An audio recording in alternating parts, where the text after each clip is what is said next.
আসসালামু আলাইকুম জানিয়ে এই ইউটিউব চ্যানেল থেকে বলছিলাম। বন্ধুরা সবাই ভালো আছেন, আশা রাখি সবাই সুস্থ আছেন।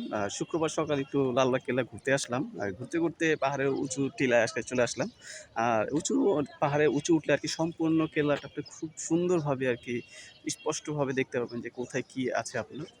দেখতেই পাচ্ছেন ওই যে আমার যে পিছনে দেখতেছেন এগুলো পরিবিবির মাজারটা দেখা যাচ্ছে। আর পশ্চিমে যেটা দেখতে পাচ্ছেন সেটা হলো একটা দুর্গ, যেটা সৈন্যরা আরকি দাঁড়ায় থাকতো। পাহাড়ে প্রত্যেকটা সাইড তারা পর্যবেক্ষণ করতো।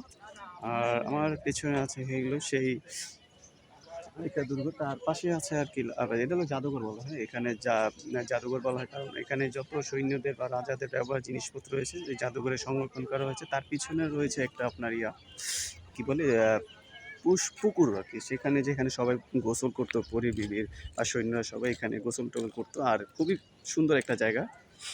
আর এই পাশে একটা পুরাতন মসজিদ রয়েছে লালবাগ কেল্লা, যে সে ঐতিহাসিক লালবাগ কেল্লা মসজিদ। আমরা সচরাচর এখানেই নামাজ পড়ে থাকি। যেহেতু আমার বাড়ি পুরান ঢাকার লালবাগের মধ্যেই পড়েছে।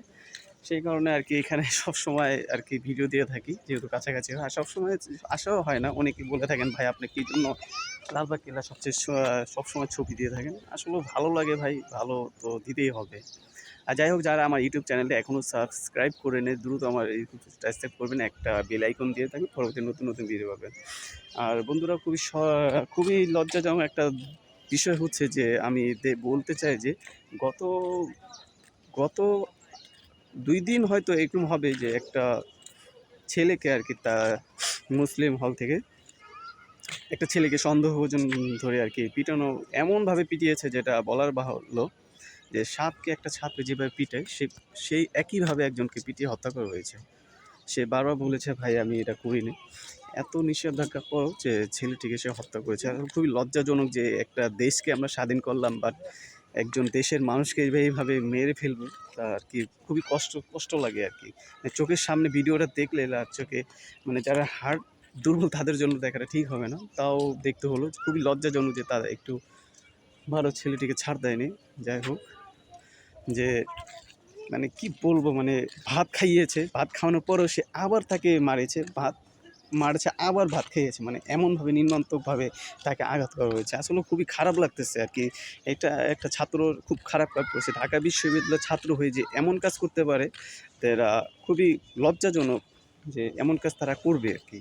বুঝছেন? মানে পায়ে আঘাত এমনভাবে নাই যে যতক্ষণ তার প্রাণের এক বিন্দুর যে জানটা রয়েছে সেটা বের হওয়া না পর্যন্ত তাকে অত্যাচার করেছে। এমনভাবে নির্মমতা, হাত পায়ে সব রক্তাক্ত হয়ে গেছে, ফেটে গেছে।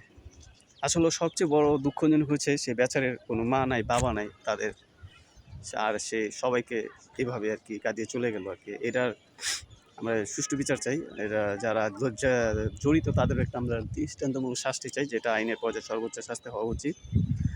মানে বলার বাহিরে যে ভিডিওটা যারা দেখবে তারাই বুঝতে পারবে যে কত কষ্ট, কত যন্ত্রণাদায়ক মৃত্যু হতে পারে এই একটা ইয়া। তো এই যে বন্ধু সেলিম ভিডিওটা তো দেখেছো তুমি নাকি? হ্যাঁ, আসলে ভিডিও দেখলাম। এখন নিজেদেরকে মেধাবী বা নিজেদেরকে মানুষ বলতেও এখন কেন যেন লজ্জাবোধ মনে হচ্ছে। কারণ দিন, দিন আমাদের মধ্যে কেন যেন একটা মনুষ্যত্ব, মানবিকতার জন্য চলে যাচ্ছে। ঠিক। নৈতিকতার অভাব চলে যাচ্ছে। তাহলে এই যে আপনারা হয়তো সোশ্যাল মিডিয়ায় বা প্রিন্ট মিডিয়ায় এখন হয়তো আজকে দেখবেন যে বিষয়গুলো ঘটছে গতকালকে।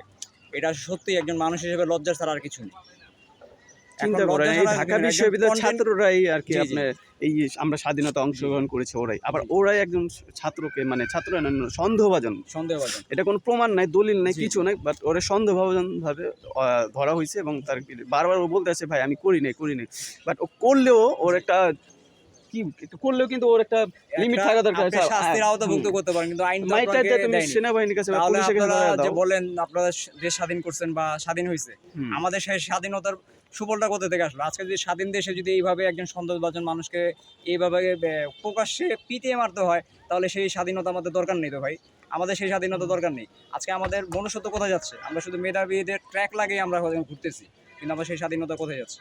আমি একজন সাধারণ কনটেন্ট ক্রিয়েটর হিসেবে আমি সমাজের উঁচু থেকে নিচু স্তর থেকে প্রতিবাদটা জানাচ্ছি, জোরালোভাবে প্রতিবাদ জানাচ্ছি এবং কঠোর ব্যবস্থা নেওয়া হোক। অবশ্যই। কঠোর ব্যবস্থা নেওয়া হোক। আসলে খুবই একটা লজ্জাজনক যে কালকে যে ভাইটাকে মারা হয়েছে আরকি। খুবই তার যে ভাবি, বোন, খালা সবাই এই ইয়েটা বলছে। ওরা ফোন করা হয়েছে, ফোন করে দাবি করছে, বাট বলতেছে ও ছেলেটি খুবই নির্দোষ এবং উনি ভারসাম্যহীন।